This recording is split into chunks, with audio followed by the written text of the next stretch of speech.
for having me. Yeah, I'm really excited to talk to you about your experience. She is an author of the book Eternal Love and Sin's Death, paranormal romance books. I'm going to have links to your website, daniellewolfebooks.com, below this video so people can check that out.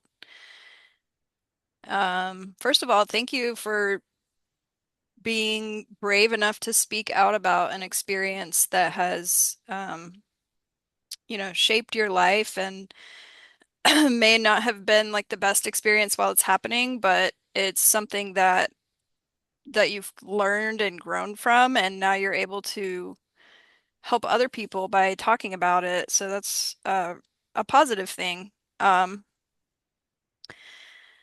I call this show Mind Control because it's kind of has a double meaning.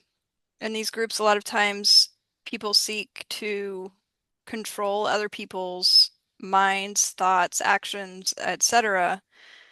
But the flip side of that is us having control over our own thoughts and minds and being able to direct our own experience in the world.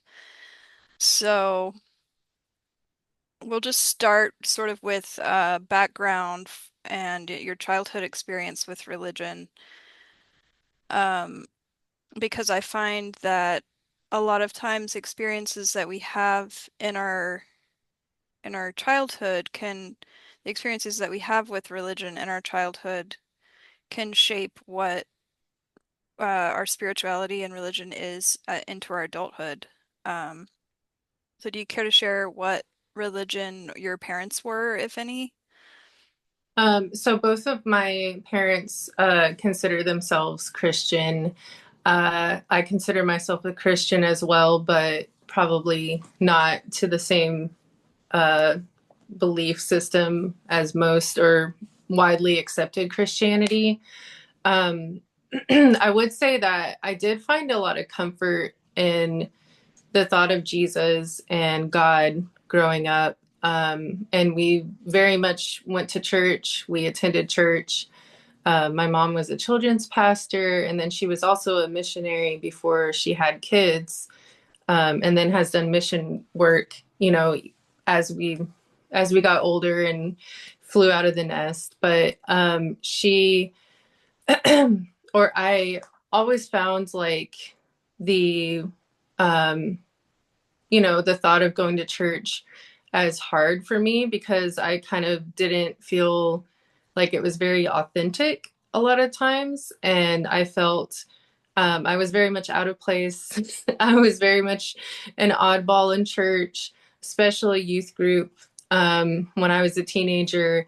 And so I did find myself, even though I did like the idea of Jesus and Christianity, I found feeling like it was fake in a lot of ways. Um, and so that was kind of like my early upbringing with religion and Christianity and church in general. Yeah, thanks for sharing that. Um, I think a lot of these churches and groups take something good and then use it and it gets outside of what it's actually about and becomes about control. And so that's where the inauthenticity comes in because like me, for example, I was in a religious cult as well, which I've shared a little bit about with you. And it was heavy on, Jesus and God and the Holy Trinity, but after I got out, I became like atheist and then agnostic and then kind of worked my way back around, and I would consider myself to be a Christian now. But it did take me kind of working my way on my own back to it and to like the core of what that means and like the authentic part of it. Um, but yeah, so talking about this Christian punk rock group that you were part of, what would you say was the appeal of the group and what sort of psychological need did it meet for you at the time? Like what drew you into it? Um, Actually, just the very thing that I was lacking in my childhood, because it was a punk rock group. I mean, like everyone there was tatted, had piercings. They were, very grungy kids. I actually was more into the gothic alternative style growing up, and then I was an oddball in church and kind of ostracized because of that. Um, and then so I finally found a place where, oh, I wasn't weird at all. And I could wear all black and I wouldn't be viewed in a negative way. And then the second part was like the authentic part of feeling like everything was raw and everything was emotional and there was a deeper purpose for it. And like we weren't going to be Christians just to go to church on Sunday. Like we were going to really live this out. Um, and it almost felt like having your face blasted off. Like that's the only way I could describe it. And when you first start going to a group like that, everything seems so exciting and um, Yeah. just, Yeah, it's when like, I was a teenager, after we got out, because I got out when I was 13, so I was just like in that stage of, finding myself and what I liked and stuff like that. And I really resonated with punk rock because it was rebellious and um it felt authentic, like you're saying. And so if I'd been around that group at the time, I probably would have joined. I mean, that sounds pretty yeah, kick-ass, to be honest. honestly. Yeah, I think you would have. Yeah. And I actually, there was some like teenagers who, I mean, like there was people who started going there that were younger than me. I started going when I was 18. But there was like some people who were there from the time they were like 15, 16, things like that. Do they have like mosh pits, like in the services? I don't remember any mosh pits particularly, but they did Okay. have rock music and they did have times where we would run around the building acting crazy, screaming into mics. There was times we passed around the mic and people would also be dancing in the hardcore punk dances like by the stage and everything like that. Yeah. So you were very free to express yourself. Nothing was awkward or bad in that regard. So I could totally see the appeal for a lot of young people with it. Yeah, for sure. And then I think we were talking about some like a mission trip that you were on during that time. Was that with that group? Yes, actually, so when I started going in 2009, they had just launched like this program called Mark 1615, and they basically it was all about missions and missions groups. And so, with my mom being a missionary and then just kind of like hearing about that the majority of my life, that was another pull too. And that wasn't a Hmm. negative pull, but it was just like another thing I was definitely interested in. And so Was I think, the, oh, sorry, go ahead. oh, I was going to say, I think about a year and a half after I started going there, I went on my first missions trip to Argentina with them. And then I went to several other countries like in the next following years. And they eventually stopped um, doing the programs and the church shifted. And it just had so many different forms. But that was the initial kind of like vision that they had is like, we're going to go to every country and preach the gospel and it's going to be raw. And we're going to tell people about Jesus and hold signs at the street corners. We Very would do that. evangelical. Yeah, very evangelical. And then every Friday or Saturday night, we would either in the city that the group was located in, go and preach the gospel at the mall or on the street corners. And then also like in Fort Worth downtown area, I actually was there yesterday and I saw someone evangelizing very similar to how I used to. And it was very eerie to see it on the very same corner that we would go and evangelize at too. Is that somebody from the same group, do you think, or a different one? No, completely different, but very similar in his approach as far as like hellfire brimstone type preach. Mm, Very raw, like, are you a real Christian and blah blah blah. Like, I um, see. so kind of intimidating as well. And then seeing it, I was like, wow, like I don't think God is in that. But Yeah, that's that's a okay. crazy experience to have to get out of it and then see somebody that's, in that headspace that you used to be in and just have that perspective. Huh. Yeah. Oh, I was gonna say, what is the Mark 15:16? I'm not familiar with that. Um, so Mark 16, 15 is go into all the world and preach the gospel. I Okay, believe is that scripture. And so they made it the Mark 16, 15 project is what they called it. got it. And it was like a whole thing. And they even had, in order to go on missions trips, you had to go to this school called the School of All or Nothing. And it was a very like intensive school where you had to pay a lot of money to get in. And then basically people would have to not work for a whole month. I think even more. I can't remember. The one I attended was like a whole month. Um, How the much did group it was cost? I think it was around 1500, Wow. but it's been so long because I went to the school in 2010, Hmm. I believe. Yeah, 2010. It was like summertime normally. Um, and then, my husband also attended it as well, I think in 2012. And at that point, they would have people stay in a hotel and for like 30 days, it would just be like teaching, going out and preaching, um, and basically like training you to be a missionary. But it was Mm. very intensive. Um, and Yeah, it's like a boot camp for basically, that church. Yeah. Um, so you got in 2009, you said, and do you care to share what year you got out or approximately how long you were there? oddly enough, I got out like in 2019.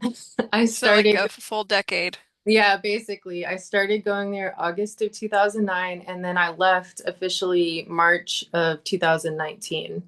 Um, so yeah, like a full decade, basically.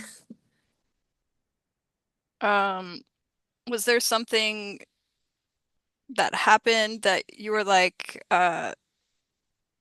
wow, this is not for me? Or was there, a buildup of events? Or was there just some brainwave that you had where you were like, something's not right about this situation? Yeah, I mean, definitely. There was a lot of working pieces because I would say for anyone to leave a cult, like it is so mind splitting. Like I remember feeling like my mind was just being torn apart, trying to figure it out. But I would say, like the birth of my daughter, I think inspired some of it. We didn't leave the group until she was 18 months old, so it took a while. But Mm-hmm. my daughter being born, and then also the leader of the group was constantly casting different visions of like, the Mark 16, 15 kind of went downhill. And then there was a lot of things about prosperity and healing and basically kind of the same thing as like manifesting. But if you think correctly and you speak correctly and you would be able to like have prosperity and have healing. And that was not happening in my life actually. And I know it wasn't in a lot of people's lives, like in the group. And I mean, like it had even gotten to the point to where I know some were living out of their car and things like that. It just got really financially abusive because there was an emphasis as well on um, sowing seeds and like giving tithe and things like that. Yeah, even So, if you weren't able to feed your own family, you still had to do the tithe, right? exactly. That's how it Yeah. was in my situation as well. Yeah. It's Um, so what about your daughter being born, do you think was a a trigger for you to get out of the group? Were you just like thinking about her future? Um, I would say just the shift from, because like the majority of time I was there, I was not a parent. And I still think about, I don't, a lot of the people were there became parents or got married and then became parents when they were there. But the majority of time I was there, I was not a parent. And I think just the shift from going from being, completely child free for years to being a parent kind of jarred me and started mhm. making me think more. I did experience like postpartum depression and things like that. And so I was noticing too that I wasn't healed of certain things too, that also started to make me think we weren't financially well. That started to make me think we were basically just scrounging by for a while. And then the next part was also like, you know, I kept on noticing like, man, we used to believe that we were going to go preach the gospel to all the nations. I at one point actually wanted to plant a church of this, like off of this group, because they had several other churches that they planted in other states. And then they were planning on doing that in other countries. And thankfully that hasn't happened. And there's no churches left of the group. Um, but I was like, well, that hasn't happened in my life. And it's been like 7 years, And so I was kind of like waking up and being like, wow, like I'm not living the life that I thought I was going to be living. And then I'm hearing all these visions being cast, and like it was basically kind of like, like a hook to just keep you coming and keep you going. At one point, they actually kind of got very controlling in the sense because in 2017 they believed that they were in a revival, kind of um like a John, I think it is John Wesley, like in the beginning of sorry. I'm familiar with the Yeah. term revival. I don't know John Wesley, but it's sort of the concept of there's a spiritual movement happening and God's presence is like really strong in a particular area or group of people. Yeah. And so we believed we were encountering the Holy Spirit in laughter or kind of like drunkenness in a very odd way and things like that. And it was just I was very emotion based Hmm. and honestly manipulative at the end of the day. I And love that the birth of your daughter kind of jarred you into more of like a logical track of thinking. There's something like yeah, beautiful about that to me because because I'm a parent, and when we're yeah. parents, we start, instead of thinking, it's like this whole shift that happened, at least with me, where I suddenly, instead of just always being about me, there's somebody else, and it's kind of a survival thing because that's your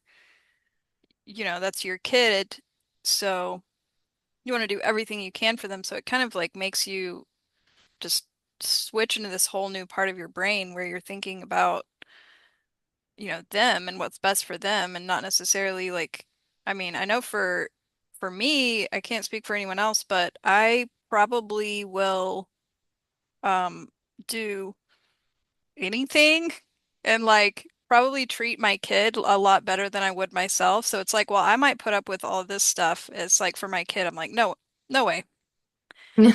So Yeah. like, Yeah, and actually I devoted my book that I wrote to my daughter, and I said, that she carried me through the fire because I really do believe that if she hadn't have been born, I don't know if I would have woken up to what I was experiencing, and where it was at. So that is definitely true. yeah, and then going to the book concept, did you start writing while you were still in the group, or did you start like when you got out, and how did that, because I know we had discussed like the role that creativity played in sort of helping you deprogram from that mind control of the group. Yes. So I had the idea for the book actually in my early 20s, but I didn't start writing it until 6 months before I left the group. And I really felt like it was the catalyst that kind of helped me start thinking more creatively and more outside of the box that I had been thinking in for years. Hmm. And so I think it also helped me because it took me 5 years total to write it. It also helped me kind of grieve being there for so long. One aspect of the book is actually the friend of the main character kind of, in a sad way, loses her best friend. And I also lost one of my best friends to the group. Still haven't been able to talk to her. And so it helped Hmm. me process all of that pain. Yeah, I'm sorry that happened to you. That's something that happens with a lot of these types of groups is friends and family members are still in the groups, and that makes the separation, the initial separation, so much harder.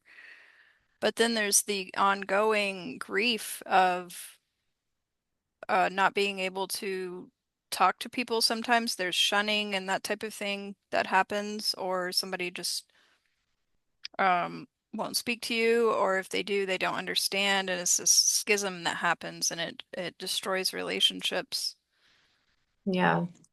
Yeah, it's definitely a hard part of leaving a cult environment is that you basically the community that you've had for years is just suddenly gone, you know. So, Yeah. And the support that you would have had in those people is gone as well, and you have to kind of like be resourceful and look for other community and support and yes. sort of just create your life again from the ground up, depending on, how long you were in the group and how deep you were sort of in it. Um, so do you want to talk about like what tools helped you heal besides the creativity of your writing? I would say um therapy along with writing, and therapy has been very good for me because I think a lot of what drew me to the group in the first place was attachment wounds. And so working on attachment wounds and, um, you know, getting actually back to, okay, I can trust my own gut. I can trust my instinct on this. I can think for myself. I can make my own decisions. Because, like, when you leave an environment like that, making decisions is the hardest thing ever because you've been, being told what to do for so long. And so everything feels scary. Every decision feels like the end of the world if you make the wrong decision. And so being able to kind of find yourself and your own identity, as well as like think logically through things and really kind of discover what you want to believe as well, without being told what to believe. Yeah, I think logic, for me, logic was a big part of being able to pull myself uh, away from um, the sort of patterns that I was in, because it's, and it also kind of pull, lo being able to logically kind of work through things, it was a huge advantage for me just because I didn't know what to believe about anything, and that's the one thing that if everything else is gone, you can sort of if then your way through stuff. So I definitely agree with that. And in therapy, yeah. How long would you say it was when from 2019, when was the first time you were able to actually talk with a therapist about it? So I did talk to a therapist, I believe, in 2020, It took me a while to really find a therapist that I clicked with. Um, so I do remember talking to one therapist in 2020, but we were still very financially unstable. Like we lived with my dad for a while after, and I remember I stopped talking to that therapist simply because I could not afford it. And there was several programs that kind of helped me. One was like this local women's clinic Mm-hmm. that they had people you could talk to, and I did find like another therapist that I worked with for about a year. And then I found the current therapist I have now. I'm working with him for like 18 months now. That's great. And he's helped me a lot with a lot of the just thinking about things logically and unpacking evidence, because like he definitely highlights that and this very much so counters like how it is in cults, because in cults everything, at least the one I was in, it was very emotion based, and then it was Mm-hmm. like you made decisions based off of what someone said and not really thinking through it, and you're Mm-hmm. making this decision based on this emotion. And then so I still catch myself doing that sometimes. And then it's like, oh, I might assume that, someone is saying this. That's also another thing too, is that with the leader, he would always talk in a manipulative way. So he might be talking about something, but it was really him shaming someone in the group. And Mm-hmm. everybody knew that is who he was talking about. And Mm-hmm. so I still struggle at times thinking, well, does this person mean that? Or does this person mean that? Oh, no, I need to look at the evidence and be like, no, like this person isn't, from what I know, manipulative. And the evidence says this, instead of just being like, oh, like every little theory that I can come up with about why they said that. Yeah, that's definitely something that I still am working on too, is just, not assuming that somebody's saying something. If they're not saying it with their words and you don't already know, like if they're not a person that you know is regularly gaslighting, like emotionally manipulative person, they're probably not like inferring anything about you, and you can just be like, Yeah. not worry about that anymore. So I think that's probably a really common thing with these kind of experiences. Um, Yeah. so and then types of therapists is important to talk about too, because a lot of therapists don't have the tools to sort of help people unpack this sort of group abuse situations. They're more trained in more common experiences, I guess. Or, I mean, not that these controlling groups are not common, because I think they're a lot more common than people realize.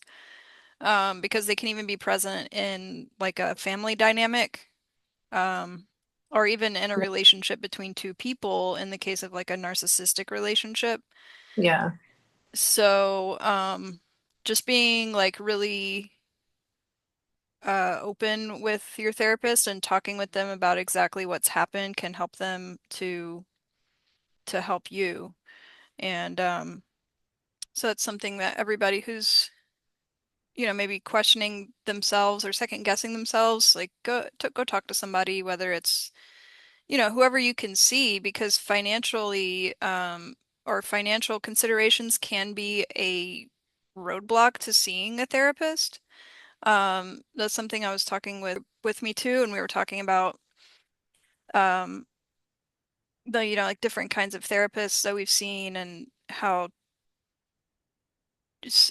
just like that whole financial thing can be really difficult. So, I'd like to plug recoveringfromreligion.org. They are they have like a peer counseling network of people all over the world who sort of can help counsel you through if you have had religious abuse. And then they also have a network on their website of licensed therapists that you can talk to, but those are like people that you would have to pay. But the peer counseling is totally free. So for anybody that's listening and they're wondering if they're in one of these groups or if they're wondering how to get out of one of these groups, it's recoveringfromreligion.org. And you can go there and just click on the button and chat with somebody.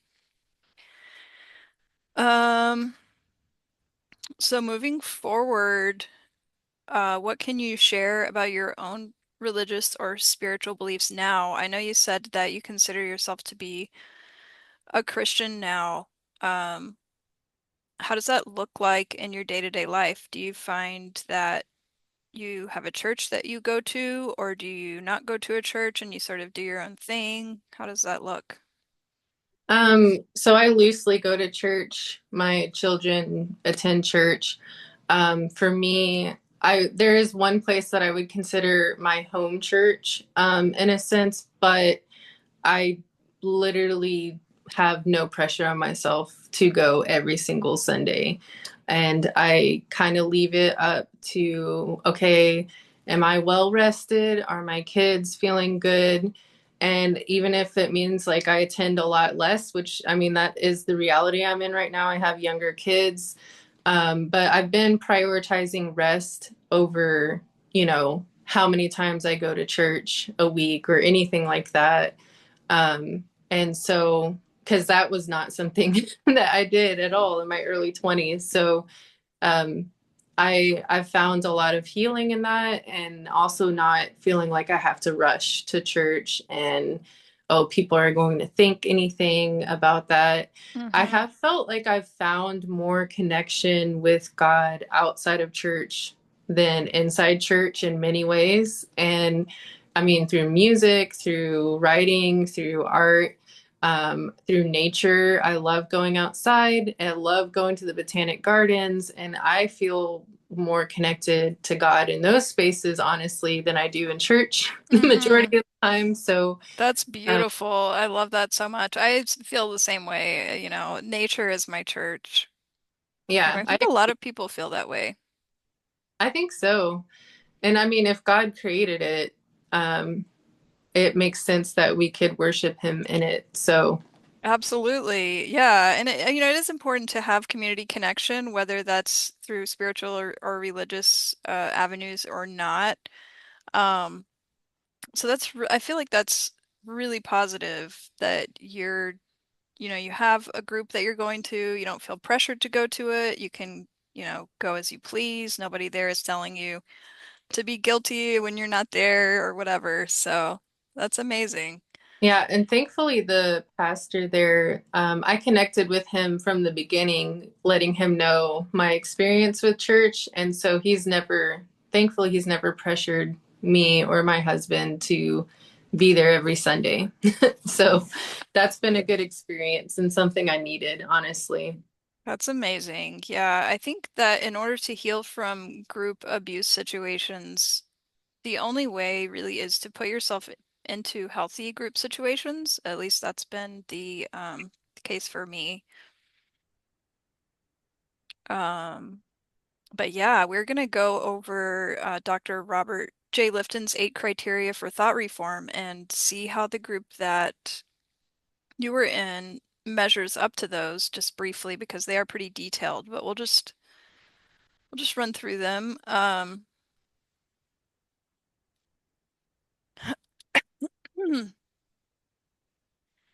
So first one is milieu control. And the milieu is sort of like the general environment in which we find ourselves within the group, or Hmm. what ways would you say the group that you were in, or did they have sort of milieu control? Um, so it's sort of like the communication within an environment, or like were there certain terms that people in the group would know that outsiders wouldn't know? So there definitely was, like lingo. It's honestly hard for me to remember. I remember towards the end, whenever I was going there, it was very much like talking about the Holy Spirit or Holy Ghost or fire or, being drunk in the Holy Spirit. Um, there was also, when I first started going there, a lot of evangelical type terms and things like that. Um, So you sort of had to be read into those. Like if you walked in off the street, you wouldn't necessarily know what was going on. Yeah, I'm starting to think about this experience when I first started going there. I went to college and then I eventually stopped because I really wanted to devote myself to the group.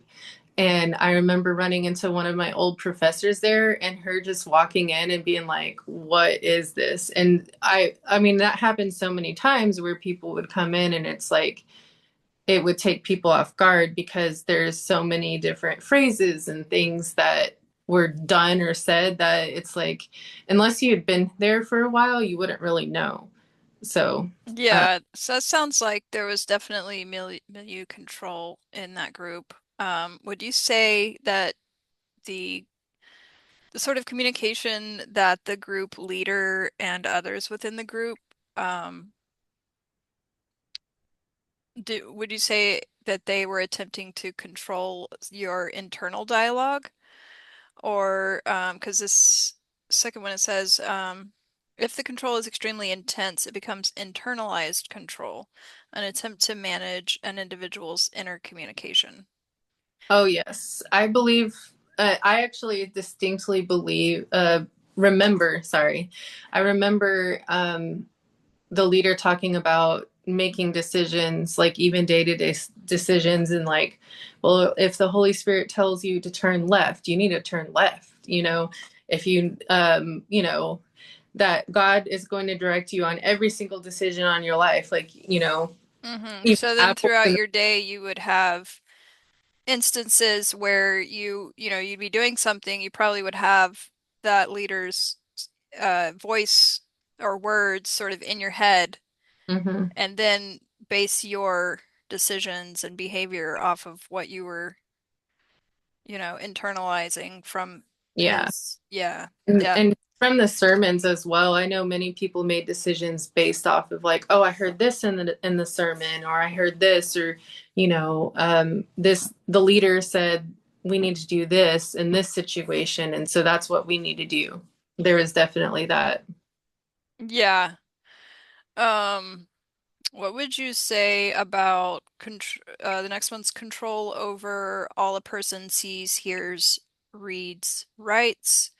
Information control creates conflicts in respect to individual autonomy. We kind of already just went over the individual autonomy thing, but was there certain things that you heard the group sort of criticize as far as like certain maybe movies, books, music that So, you were maybe not supposed to read or sorry, go ahead.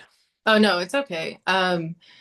So I actually, before I started coming there, some of the people who were there even before I started coming there, they have talked about different books that the leader did not want. Like he basically banned, he's like, you better not read that.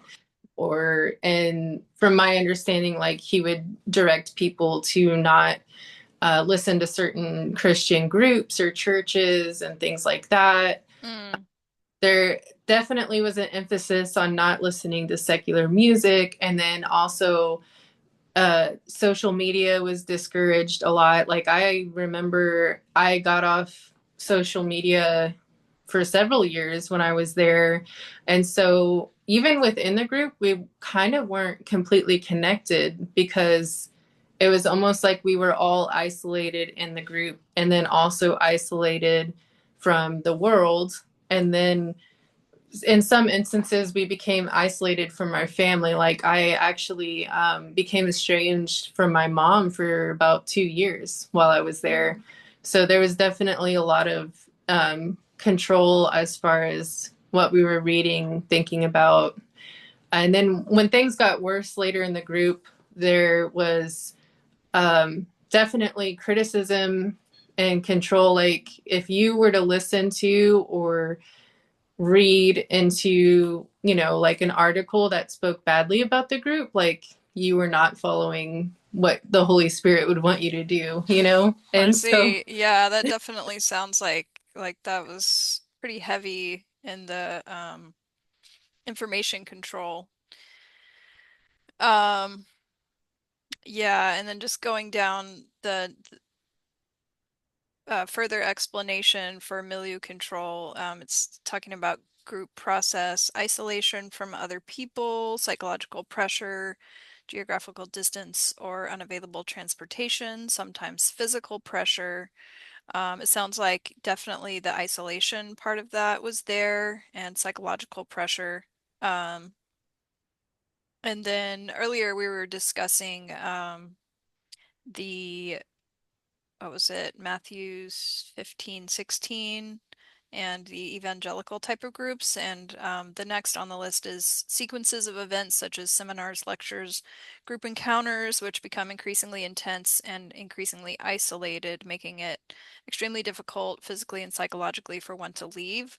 So it sounds like that box is checked as well for this group. yes, there was also an encouragement to live in the city of the church. Like it was very pressured. You need to live in this city if you're going to follow the call. There was even actually a video made where the leader was calling for people to move to that city specifically. And so a lot of the young people lived in apartments very close to the church, lived in the same city. It was And very much, yeah, like if a person didn't live in the right place, they were like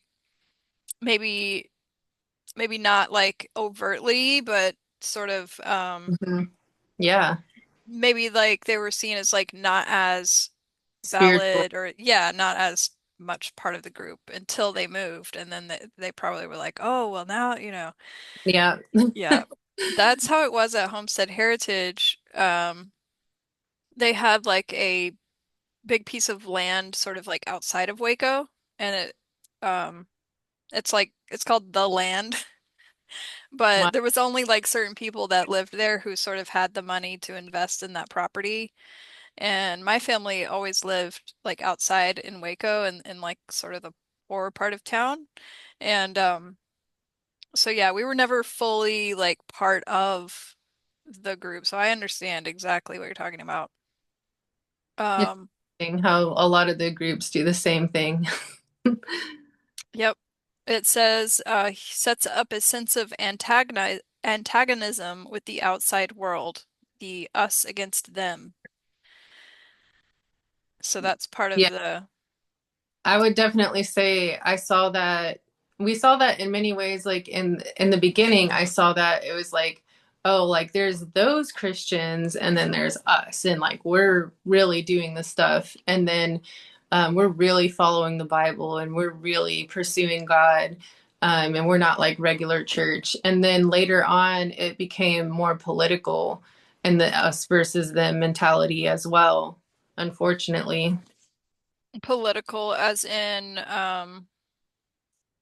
like Republican versus Democrat type of thing, or Yeah, it was almost like a spiritual warfare thing where it was like those who sided on the conservative side was on God's side, and those who were not, it was the Jezebel spirit.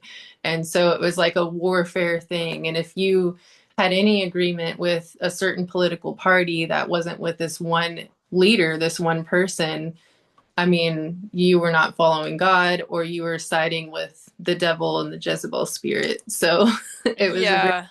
polarized mindset in many ways. Yeah, that polarization of the us versus them is part of this milieu control. I hope I'm saying this French word correctly. Um, so the I next have one no idea. is closely connected to the process of individual change of personality. What would you say about that? Change of, so like basically like your personality changes while you're there. Hmm. Okay, so actually that's really cool that you brought that up because so when I first started going there, I was very much into like gothic music and things like that. And I slowly, basically, in a sense, they called it like surrendering it all to God. And so, I mean, I can't even tell you all the things I threw away and I still regret. And, there was one instance where I had a violin from my childhood that was very precious to me, and they Mm. called everybody to bring their most precious object. And from my understanding, that was pawned off, Oh my God. to help benefit the church. That was like later on in the group, but when I first started there was definitely like conforming to the group. And even though I was able to wear black and I had my tattoos, I was very much, in a sense, being pressured to conform to their certain brand of whatever was acceptable according to Mm-hmm. the leaders. And then there was also a point, going a little bit back to the thing with my daughter. I remember after I had her, um, I remember thinking, I am really not myself right now. Like, I remember having that thought, and that being something that also triggered the thoughts that led me to leave as well. So, uh, Hmm. and I've definitely have found my identity again that I know is myself, my true self That's since leaving. beautiful. I'm sorry about the violin. Yeah, it really, my grandma gave it to me. I tried to play violin off and on in my childhood, and it just was a very precious object to me. And Mm-hmm. so it really sucks that that happened. But Yeah, sorry about that. Um, so the second sort of criteria here from Lifton is called mystical manipulation, and in parentheses, planned spontaneity. Um, so we have extensive personal manipulation, which we've kind of just been talking about as well. And this specifically seeks to promote specific patterns of behavior and emotion in such a way that it appears to have arisen spontaneously from within the environment while it actually has been orchestrated. So you might see that within group meetings, like for example, if the leader is going for a certain theme or like type of, maybe he's trying to make I don't know why I'm saying he. Why is it always a he? No, I'm kidding. The I'm sure there's some women cult leaders out there. Um, but they sort of like manipulate the group and then maybe pick a certain, they might pick something that somebody says or something that happens, or even plan it with somebody ahead of time to make something seem like it happens. Um, yeah, it says totalist leaders claim to be agents chosen by God, history, or some supernatural force to carry out the mystical imperative. What would you say about that in regards to the group that you were in? I would say, as you were saying that, I was like, there are several situations that was kind of rolling through my head. One was, I actually specifically remember it being kind of like a spiritual warfare thing. At one point, there was a huge church split, and he did like a whole video, or a whole, like, he didn't record the video and put it online, but he had a webcam, and he basically cursed people who left the church and things like that. Took back blessings from God, like if you got married at this church, blah blah blah. Like, Wow. I take That, that back in Jesus' name. It's like things he would say. And I was there that night, and I remember just thinking, like, I'm not sure about this, like, and just kind of yeah. thoughts and questions. And then um yeah, and so I did think that was odd, and but I kind of just brushed it away. I also remember situations where if a child were to act up during service, and this is like one of the things that breaks my heart, more than anything when I think about it, and makes me so entirely grateful that we left when my daughter was very young. Like if a child was acting up, it could be insinuated that there was a demonic thing happening to the child or things like that, Oh my. or that they should be corrected in a certain way. Mm-hmm. And my heart really goes out to every Absolutely. um so I feel super grateful that we left when my daughter was very young, and she never experienced anything like that. And she honestly, I mean, I have told her about it, but she doesn't even know anything about the place. So That's amazing. I'm sure you're really proud of that fact. yes. So it says the leader who becomes the center of the mystical manipulation or the person in whose name it is done can sometimes be more real than an abstract god and therefore attractive to cult members. So I guess it's sort of like where a person takes all of these mystical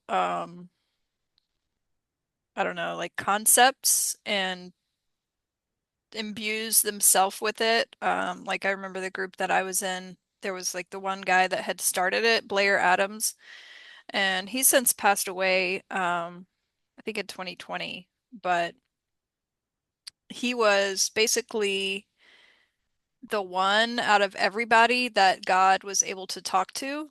Like everyone else could pray to God, but God wouldn't speak directly to anyone but him. So while everyone was supposed to be praying all the time, they had to go specifically like ask this network of elders, and then the word would get to the one guy, and then he would say like whether or not you could do this or that because he would ask God. Um, Yeah. like my parents would plan vacations around whether or not he, gave them permission type of Wow. thing. So, yeah. What would you say about the group you were in? As far as that, was there sort of like one leader or was it like a network of leaders? And was there some sort of mystical, um, not powers, but like were they considered to be more spiritually in tune or whatever than Yeah, everyone else? definitely. And like the word that came to mind was like authority. Like they had a better spiritual authority. And that was something that was very emphasized, that we were under his spiritual authority. And Mm, so, and then every wife was under the spiritual authority of their husband. And so, let's say you felt like you had a word from God, and or to go and do something, but if your pastor says no, that's not God, you were supposed to submit to that authority. And if you didn't, it was seen as rebellious. And then unfortunately there would be things like insinuated during sermons, things like that. And then, I mean, a lot of times if you did act in that way, if you decided to do something that the pastor explicitly told you not to do, um, eventually you would end up probably leaving because people would view you as rebellious.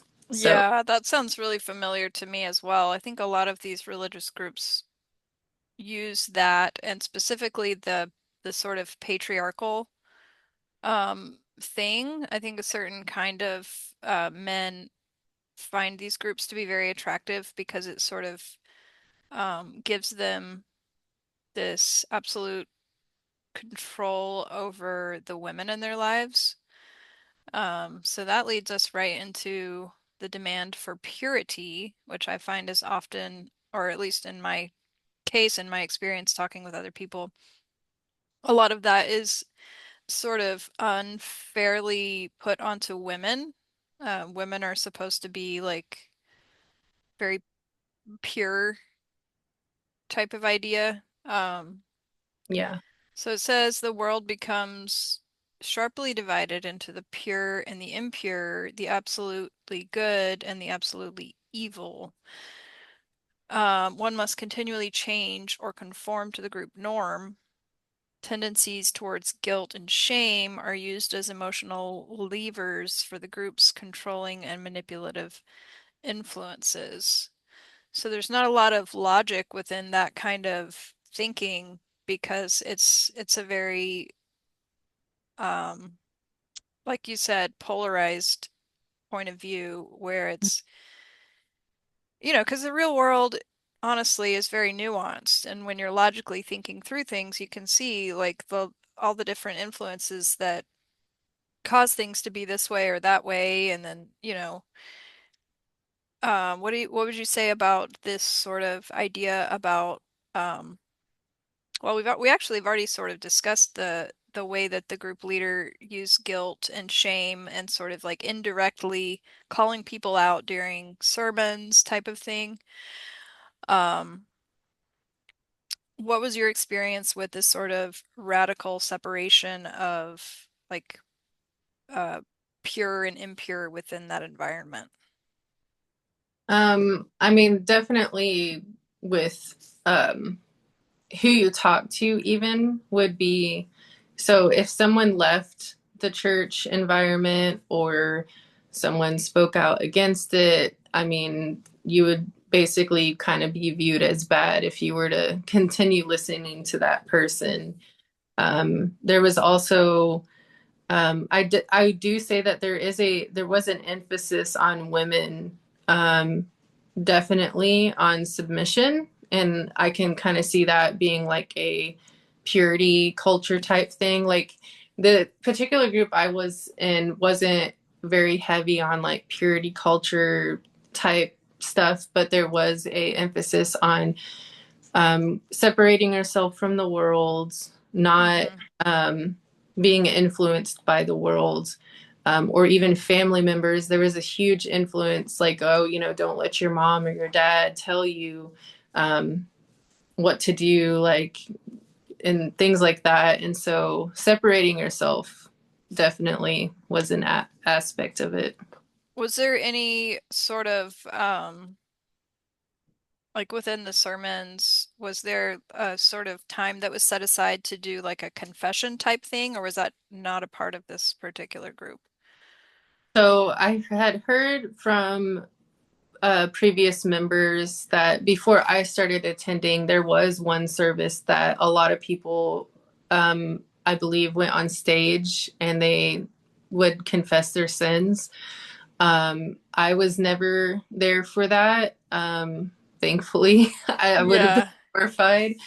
And it was voluntary, but I think a lot of people definitely felt the pressure to do that and to speak out what they struggled with. And then there was a couple times where like it wasn't direct, like you need to make this confession or you need to confess this, but there was a lot of, I mean, honestly, I'd say the majority of the time where it was like, well, we're going to call out the people who deal with this today and blah blah blah. And like you would just feel this emotional pressure, and you're like examining everything. You're examining your life, you're examining what you wore that day and the intention behind it. And like, Mm, and if you didn't go up to the front, like maybe you were being rebellious, maybe you weren't, and then it was just like this push and pull to like, well, I got to repent. And yeah, that sounds like so, it. And that reminds me of, was it the first one that we talked about? What was it saying? Internalized control, oh yeah, yeah, managing the inner communication. yeah. Um, so far this group you're in is sounding like a cult. I don't know. It's funny, there is this one situation, if you don't mind me sharing, Oh that yeah, go ahead. specific to me, and I remember it so clear to this day. But I remember holding my daughter, and there was I had actually started watching YouTube videos and looking up about signs of a cult because I had slowly gotten to that point where I was like, I'm kind of feeling like I might be in this environment, but I'm not sure. And I remember hearing about some groups saying like, "Oh, you need to devote yourself to this place only and only this church." And soon after that, I went to a service where the leader was like, "I want everybody here to commit to stay here for the entire year of 2019. No one can leave. And I remember standing there and thinking, I'm in a cult. Like just being like, oh my goodness. Like it just it took a while because I believe that was January or December. That would have been December of 2018, and he was calling for people to not leave the church for the entire year of 2019 because at that point there was a lot of members that were leaving still, and it was, I mean, the numbers were dwindling a lot. And so I think he was just trying to keep people as much as he could and Mm-hmm. create that pressure and that guilt to stay. And so we ended up leaving March of 2019. But I remember that specifically being like, oh my gosh, I heard this, like the pressure to stay and you have to stay at this specific place. So Mm-hmm. it just, it was like an alarm bell in my head. Yeah, well, thank God for, whatever YouTube videos that you watched. Yeah, Yowie, right. get out of my closet. My cat likes to go in my closet, and I don't like him in there. I don't know what he's up to in there. He's a little bit sneaky. Yeah. All right. So the next one is talking more about confession specifically. And then the one we were talking about, demand for purity, at the end, it said it ties in with the process of confession. One must confess when one is not conforming. And so the next criteria that we're on, number 4, is confession. And it says cultic confession is carried beyond its ordinary religious, legal, and therapeutic expressions to the point of becoming a cult in itself. Sessions in which one confesses to one's sins are accompanied by patterns of criticism and self-criticism, generally transpiring within small groups, with an active and dynamic thrust towards personal change. It's an act of symbolic self-surrender and makes it virtually impossible to attain a reasonable balance between worth and humility. So, like you said, constantly questioning every little thing, whether it's your appearance, decisions you make about what you're going to do, or who you could even talk to, just makes you sort of second guess every single thing in your life until you're not sure of anything. Um, a person confessing to various sins of pre-cultic existence can both believe in those sins and be covering over other ideas and feelings that he or she is either unaware of or reluctant to discuss. So I'm not sure if I understand that one. Um, I guess that means sort of like before you get in to the group, maybe there's something that the group would consider to be a sin, and so you're expected to kind of like feel guilty for things that you did before you were part of the group. I think so, Um, possibly, yeah. it says often a person will confess to lesser sins while holding on to other secrets, criticisms, questions, or doubts about the group and leaders that may cause them not to advance to a leadership position. Yeah, I saw that definitely in the group I was in. Like, because if you were more stubborn, you were not more likely to like go up the ranks and stuff like that. What was the just to go off topic for a bit, what was the sort of structure of that group? Did they have like that they obviously have like one charismatic leader that you've talked about, Mhm. but then were there other people that were within the group that were sort of like, I don't know, deputies for lack of a better word? Um, Yeah. So it changed a lot throughout the years. When I first started going there, there was the main charismatic leader, and his wife. She had a lot of involvement as well in the group. And then there was a set of marriage pastors and a set of children's pastors who kind of like did things along with him. Um, and so they were kind of like full time employed by the church and the group. And I there was also like some people that were like under even those. set of pastors. And, um, there was like the evangelical leader that would go out and he would lead the group who would, for evangelizing and things like that weekly. Um, but then they also had ushers and like a prayer team, from what I believe. But as Hmm. the years went on, especially when numbers started to dwindle and there was a church split, because they did get to a point to where there was multiple pastors from multiple states and cities and in the US, they all dismantled them. Like there was one point, I think it was 2016, 2017 time, where they basically asked every pastor to step down except for the main guy and his family. And Hmm. so, and it was like that for several years. So I believe it became very, it was very culty before, but then it became very extreme after that point where it was just this one person What do you making think it. triggered that, sort of like him asking everybody to step down? Do you think he felt like he was losing control of the milieu, for lack of a better term? I possibly because this particular leader, he actually went and lived in another country for a whole year and let the children's pastor come and like take over the church for a year.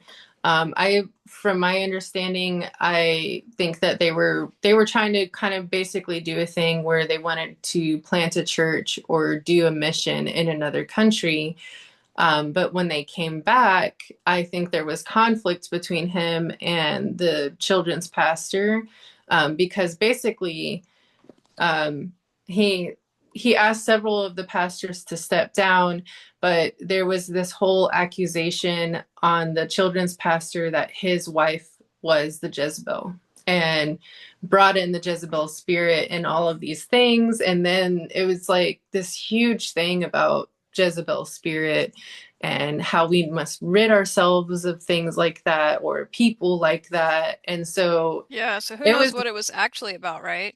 yeah, I Like it mean, sounds like he came back and was just like, you know what? I don't like this bitch. Like, yeah, and I mean, it's really sad because I'm also like, man, I'll never really know like what happens, and I don't know if I want to know, but it, yeah. um, it's very messed up, and I mean, the good thing is that this person doesn't have a lot of influence over very many people anymore, and that's good. Yeah, that's positive. So moving on, the next one is called Sacred Science. The totalist milieu maintains an aura of sacredness around its basic doctrine or ideology, holding it as an ultimate moral vision for the ordering of human existence. Questioning or criticizing these basic assumptions is prohibited. A reverence is demanded for the ideology or doctrine, the originators of the ideology or doctrine, the present bearers of the ideology or doctrine, and it offers considerable security to young people because it greatly simplifies the world and answers a contemporary need to combine a sacred set of dogmatic principles with a claim to a science embodying the truth about human behavior and human psychology. So that sounds like it's talking about the sort of language that you were describing, Jezebel spirit. Um, so sort of that human behavior and psychology was simplified into this terminology that um, I don't know, sort of Yeah. It, offered. Go ahead. Oh, yeah. I mean, just every like the problems of the world being black and white and it being a spiritual thing. Um, Yeah, because the world is very complicated. There's a lot of stuff going on. Um, it's not something that anybody figures out completely. If you're lucky, you study one thing and you sort of get to know, you know, most of what you can know about one particular thing.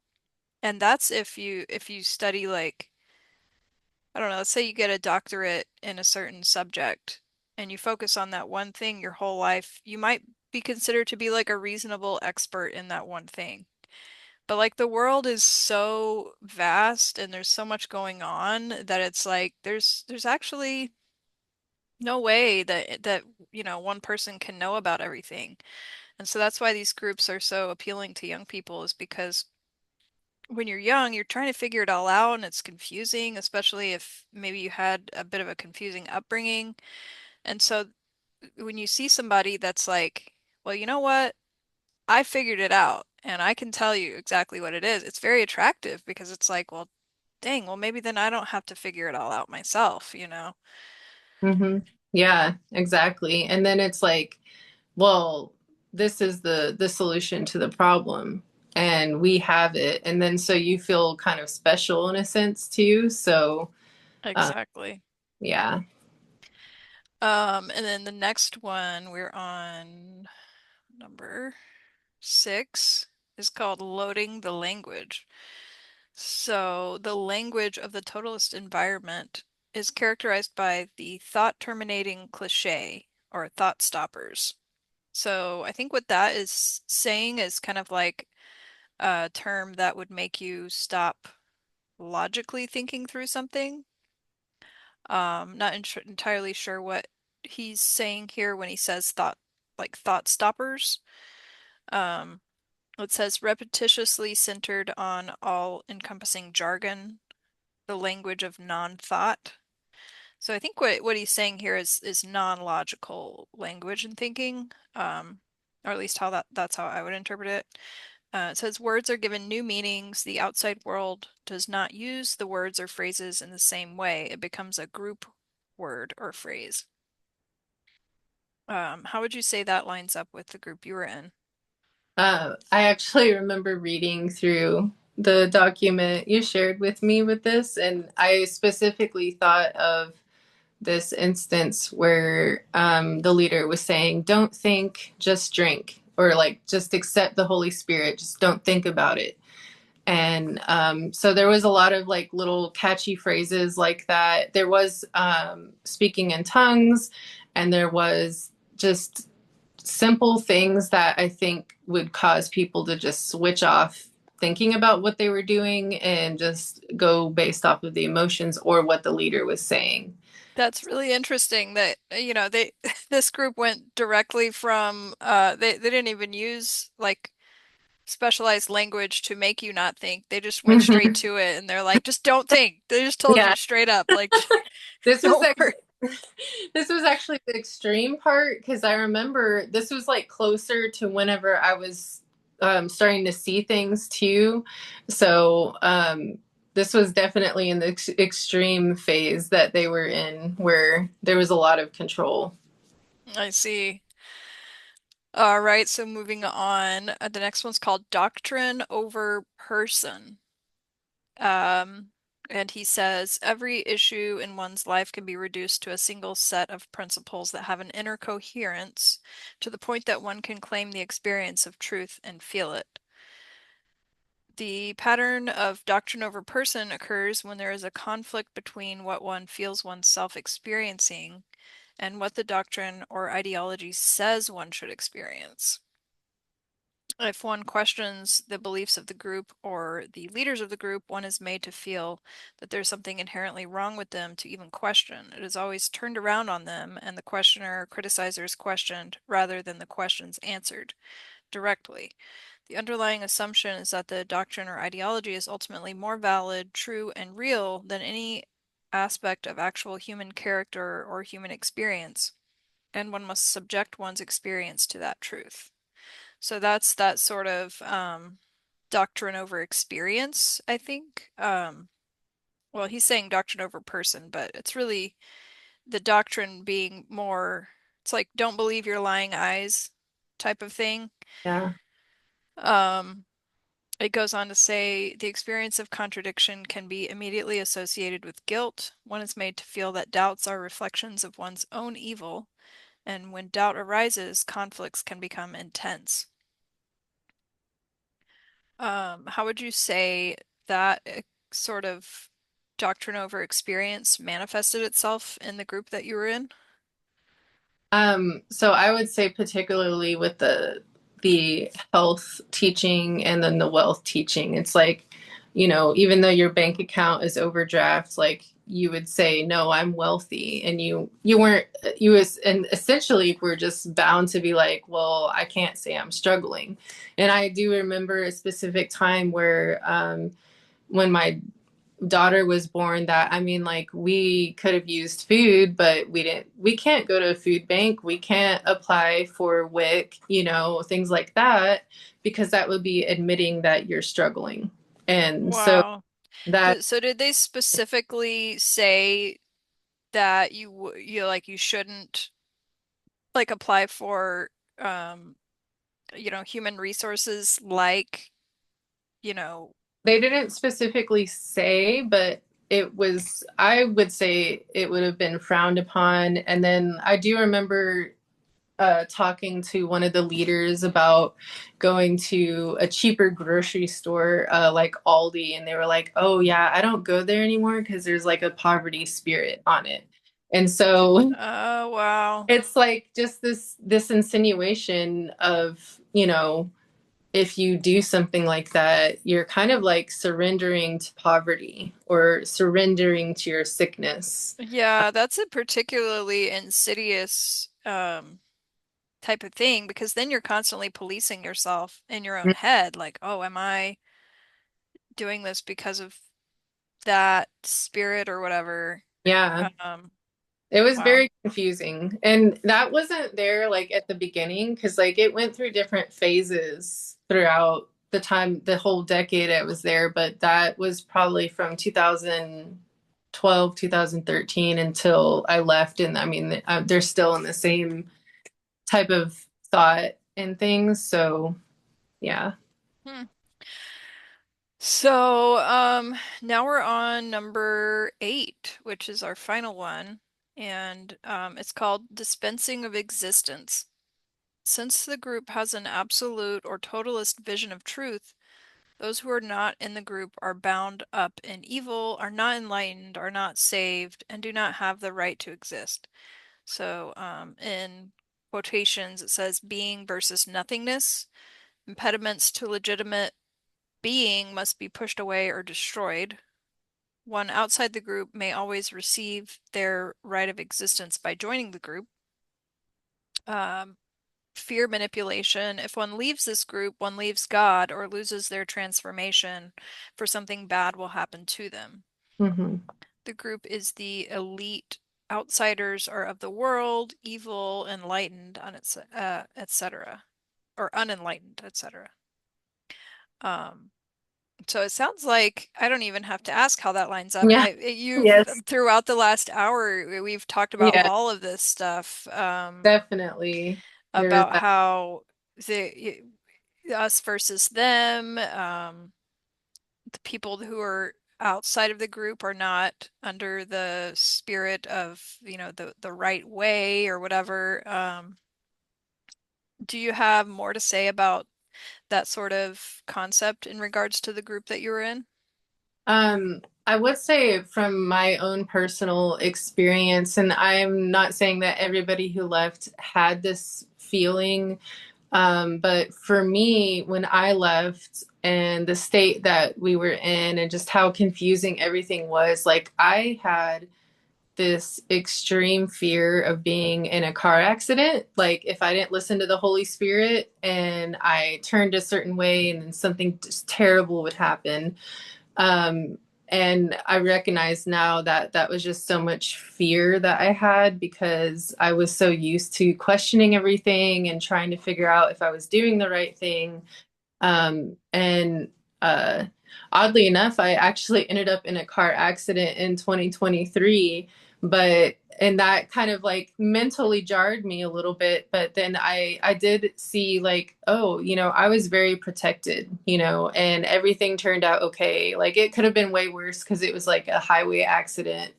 And so that kind of also disproved, like these, and then there definitely was the insinuation that we were no longer going to have God's blessing on our lives. We were not. I actually specifically remember my husband talking to the pastor about leaving and him saying that, well, I've seen families leave for this reason before and they're not serving God now. And so that was like something specifically said to Wow.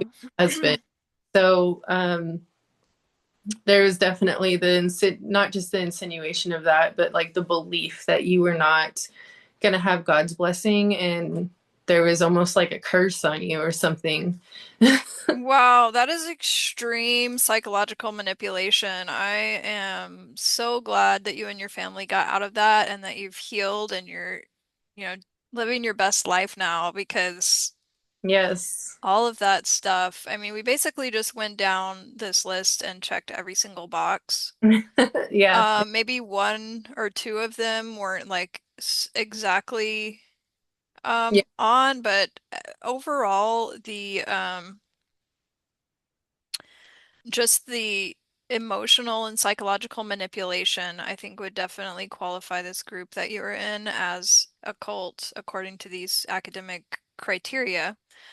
Um, so Yeah. yeah, mind control happens to us, if like you're in a group and it starts out like small and then it gets a little bit bigger and then but there's other things that weigh it out and then before you know it you're full on being like emotionally and psychologically manipulated to quite like second guess yourself and then when you're second guessing yourself and this is the thing that people do when they're like cult leaders. I don't know if it's they specifically, map this out and like intentionally do it to people or if they're so damaged themselves that it just sort of happens. I'm not sure. I'm sure it's different in different cases, but they make people like second guess themselves so much to the point where they don't trust themselves at all anymore. They have no way to trust because their own internal guidance system has become so jacked up and the only person they know to turn to is this person that they think has the answers. And so that's how that control like loop. And most people or a lot of people that get into these groups, they end up staying in them because it's so pervasive and um yeah, I'm just really glad that you got out and that I mean, we're able to talk about this and be like, yep, uh Very glad to. And I do have to say, like, my life has been on an upward trajectory since leaving. It's like the opposite of what I was afraid of what was going to happen. So, That's amazing. And so I'm so glad that you shared that because other people might be in this situation of being in these kind of groups. And I'm sure these other groups use the same tactics where they're like, well, you're gonna have a bad time if you leave here because we have the only answer. And they can see you and be like, well, her life got better, so maybe mine would too. yeah, And it most definitely will get better if you leave a high control group.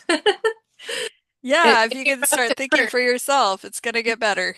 Yeah, it may be really rough at first because, you're starting all over, but you'll be grateful for sure. That's beautiful. Well, like we said earlier, you are an author and you have all your books on Amazon and on Kindle Unlimited, and you're on Instagram and TikTok. So I'm going to put all those links down below. People can check out your work. And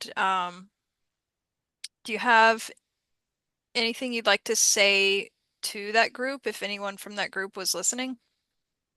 Um, I would actually say to listen to God above man.